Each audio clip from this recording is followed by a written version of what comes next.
안녕하세요, 위드클래스입니다. 오늘은 저희 위드클래스의 어니멘토를 모셔봤습니다. 어니멘토를 모신 이유는 학점은행제 학사 편입을 통해서 홍대 편입 합격을 했기 때문에 시청자 여러분들께 좋은 정보를 제공을 해드리고자 촬영을 하게 되었습니다. 안녕하세요. 안녕하세요. 네, 자기소개 간단하게 부탁드릴게요. 안녕하세요. 저는 홍익대학교를 순수 학점은행제로만 편입을 한 어니멘토 주용원 팀장이라고 하고요. 편입을 하면서 저희가 어려웠던 점 혹은 시청자 여러분들께 제가 좀 알려드릴 점 이런 유용한 정보들을 좀 전달하고자 제가 또 이렇게 자리하게 됐습니다. 반갑습니다. 반갑습니다. 네. 오늘 좋은 이야기 좀 많이 부탁드릴게요. 아니 당연합니다. 네, 알겠습니다. 그럼 제가 이제 지금부터 몇 가지 질문을 좀 드릴 건데 네. 편입을 하게 된 이유, 계기가 좀 따로 있으실까요? 일단 첫 번째로는 저희 아버지가 좀 강력하게 좀 원하셨고요. 그쵸. 네. 그 두 번째는 제가 이제 원하던 이제 직렬의 직업이 있었어요. 근데 그 직업은 뭐 지금은 좀 말씀드리기가 그렇지만 4년제 학위가 꼭 필요한 그것도 괜찮은 학교에 조금 간판이 필요한 직업이었기 때문에 제가 하고자 하는 꿈을 이루기 위해서는 어쩔 수 없이 편입을 해야만 하는 또 상황이기도 했습니다. 그렇죠. 그리고 제가 편입을 결심을 하게 된 계기보다는 어떤 학생분들이 편입을 결심을 하게 되는지 어떤 게 또 계기가 되는지 이것도 좀 많이 궁금해들 하실 것 같은데 공감도 많이 하실 거고요. 지금 최근에 올해 좀 가장 많이 연락을 줬던 학생분들 중에 하나가 케이스가 하나가 코로나 때문에 학교를 못 나가면서 또 편입을 더 많이 결심을 하게 된 친구들도 있고 원래부터 원하지 않는 학교였는데 다니다 보니 더 마음에 들지 않아서 편입을 더더욱 결심하게 되는 이런 케이스들도 있었기 때문에 학생분들이 요 편입을 결심을 하는 이유들은 각양각색의 또 이유가 있지 않을까 또 이렇게 또 생각을 해봅니다. 알겠습니다. 그러면 어니멘토님 말은 결국엔 어니멘토가 편입을 시작하게 된 계기에 대해서 설명을 해주었지만 지금 이 영상을 보고 편입을 결심한 사람들이 굉장히 많을 거예요. 네. 근데 그 사람들 중에서 편입을 하지 말아야 될 사람들도 있고 또 정말 절실하게 도움이 필요한 사람들도 있을 건데 네. 이 영상을 보고 좀 많은 도움을 받아갔으면 좋겠네요. 공감합니다. 네, 알겠습니다. 네. 자, 그러면 어니멘토는 편입을 하기 전에 다니던 전적대 그런 것들이 좀 있나요? 어디일까요? 저는 전적대가 사실 이제 아까 처음 인사말 드렸을 때처럼 순수 학점은행제고요. 제가 수능을 봐서 붙은 학교는 사실 이제 2년제나 3년제 전문대밖에 없었는데 제가 원하는 전공도 아니었을 뿐더러 또 꼴에 또 욕심은 있어서 또 제가 가고 싶지 않았던 학교들이 다 대부분이었기 때문에 과감하게 과감할 것도 없어요. 아깝지도 않습니다. 지금까지도 그쵸.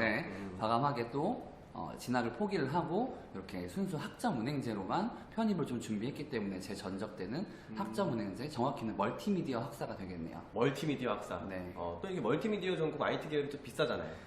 되게 비싸요. 네, 알겠습니다. 네. 그러면 이제 다음 질문을 좀 드리려고 하는데, 네. 제가 이제 또 친구잖아요. 어떻게 보면은 지금은 같이 저희 팀에서 이제 일을 하고 있지만 네. 서로가 예전에 고등학교 때부터 친구였기 때문에 네. 일단 어니멘토가 전적대가 어떤 식으로 흘러왔는지 제가 정확하게 알고 있거든요. 네. 그러니까 처음에는 을 다니다가 그 다음 학점은행제로 온라인 강의로 넘어온 걸로 알고 있어요. 네. 그러면 그만두고 그 당시에 이제 저를 통해서 온라인 강의 학사 취득을 하셨는데 그만두게 된 이유에 대해서 한번 설명을 해주실 수 있나요? 일단은 제가 라고 하는 곳을 이제 입학을 하기 전까지도 온라인과 오프라인에 대한 경계선이 뚜렷이 없었어요. 오프라인 학점은행제는 뭔지 온라인 학점은행제는 뭔지 몰랐다가 일단 진학을 하게 되었고요. 그리고 나서 어떻게 말하면 좀 가머니설에 조금 속은 것도 없지 않아 있어요. 오프라인 학점은행제 그 해당 대학교를 그쪽에서 학위 과정을 마치고 해당 학교를 지원을 했을 때 조금 더 이점이 있다. 해당 학교의 총장 명의로 학위가 나온다. 이러한 말들로 저도 어떻게 보면은 조금 현혹이 돼서 그쵸.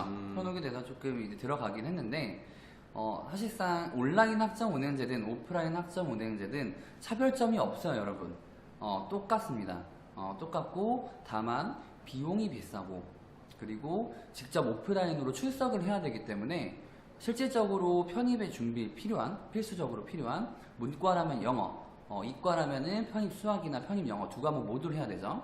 요거에 대한 공부할 시간이 어쩔 수 없이 딜레이 될 수밖에 없다 라는 점이 있고요. 오프라인 평생교육원 제가 다녀봤습니다. 무려 3학기 동안 다녔고요. 일단은 학비적인 측면에서 아버지께 굉장히 죄송해요. 그렇죠. 네, 너무 비싸니까. 상당히 등골을 많이 뽑아 먹었습니다.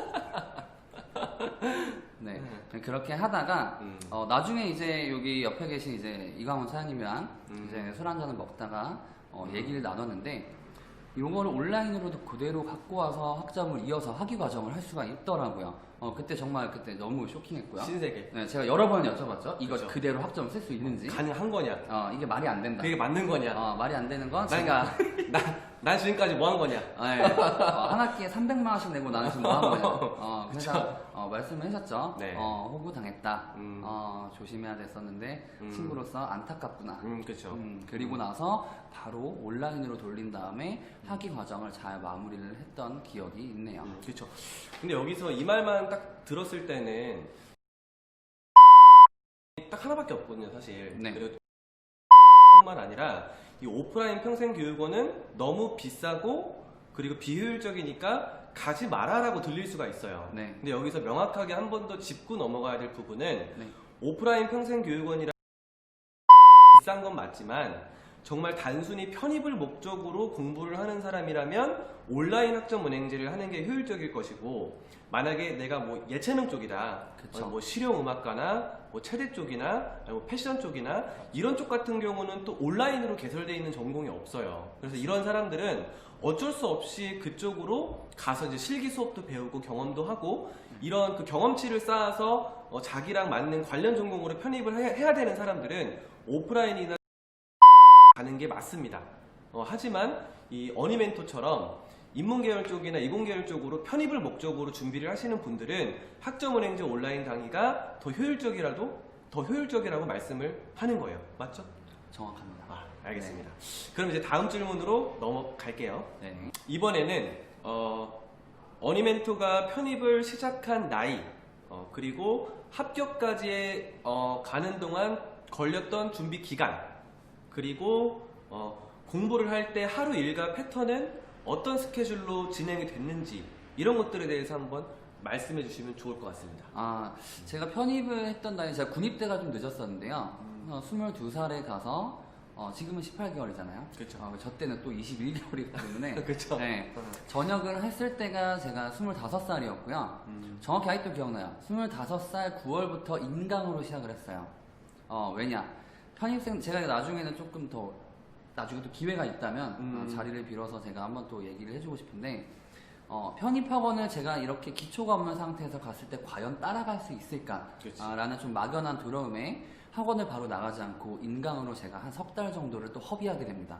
그래도 뭐 단어도 외우고 기초 문법의 형식이라든지 이런 것도 스스로 하긴 했었는데, 이거는 제가 나중에 또 기회가 되면 광훈차님이랑 또 조만간 그럼 디테일하게 좀 다뤄보도록 하고요. 제가 25살 9월부터 시작을 해서요. 그리고 26살 1월부터 편입학원을 바로 나가게 됩니다. 그래서 한 1년 4개월 정도를 제가 준비를 했다라고 생각하시면 될 것 같습니다. 1년 4개월 정도? 네, 그 정도 준비를 했습니다. 그 당시 제가 뭐 자세하게 알진 못하지만 언뜻 봤을 때 그때 이제 어니멘토가 거의 1년 정도로 연락이 잘 안 됐어요. 그때 얼마만큼 도대체 열심히 공부를 하신 거예요? 그때 이제 공부를 했을 때는 네. 오전에 1교시가 제 기억으로 8시 반이었나 8시였던 것 같아요. 그때 이제 학원에 등원을 해서 조교랑 학원 원장 선생님이랑 샷다 같이 내리고 나왔습니다. 샷다를 같이? 네, 샷다를 그냥 같이 내리고 나왔고, 보통 편입하는 친구들이 뭐 일찍 가는 친구들도 있지만 대부분은 다 열심히 해요. 다 그렇죠. 간절한 친구들이고 저도 그 심정을 다 겪어봐서 너무나도 잘 알지만 그 정도로 열심히 했었고, 그리고 설날 그리고 추석 당일 요렇게 빨간 날 빼고는 거의 다 좀 다 학원을 나갔던 것 같고요. 주말에도 당연히 무조건 나갔었고 그렇죠. 쉬어가면서 하기도 했어요. 하지만 저한테 쉬는 거는 하루에 10시간을 공부를 했다면 그날은 5시간만 공부하고 집 가서 쉬는 정도. 이게 사실 저한테는 쉬는 날. 그렇죠. 공부를 하루도 놓지 않고 했던 거는 아직도 기억에 좀 많이 남습니다. 그렇게 했기 때문에 또 홍대 편입을 합격한 게 아니겠습니까? 그렇죠. 뭐 단국대나 단국대. 뭐 한성대. 한성대. 네, 이렇게도 또 합격을 했지만 이제 마지막에 붙은 게 홍대여서 그쪽으로 이제 진학을 또 결정하게 됐죠. 그러면 지금 방금 말씀하신 게 네. 학원 다니면서 주변 사람들도 굉장히 열심히 공부를 했다고 했잖아요. 그렇죠. 그러면 그 중에서도 이제 어니멘토보다 공부를 더 열심히 하는 사람도 있을 거고, 그럼요. 베이스가 더 좋았던 사람들도 있을 건데, 네. 오히려 그랬던 사람들도 떨어지는 경우가 있지 않나요? 그럼요. 무조건 있습니다. 그런 사람들은, 그런 친구들은 떨어지는 이유가 뭘까요? 떨어지는 이유가 되게 다양한데요. 일단은 뭐 전형의 차이. 뭐 알고 계신 분은 알고 계시겠지만 일반 편입, 학사 편입 이렇게 좀 나뉘잖아요. 그렇죠. 그 안에 문과와 이과 이렇게 또 나눈다면 총 선택지는 4가지가 나오게 되죠. 일반의 문과, 이과, 학사의 문과, 이과 이렇게 좀 나오게 되는데 대부분의 올킬이라고 당하는 전부 다 떨어지는 상황은 일반 문과에서 가장 많이 나와요. 가장 많이 나올 수밖에 없는 거는 지원자가 가장 많습니다. 그렇죠. 실력자들도 가장 많고요. 그렇죠. 그랬던 친구들은 이제 다 떨어지고 또 편입 재수를 하는 경우들도 있고요. 두 번째로는 열심히 안 한 친구들. 이거는 뭐 안타까울 필요가 없죠. 당연한 거니까요. 당연한 거니까. 네. 알겠습니다.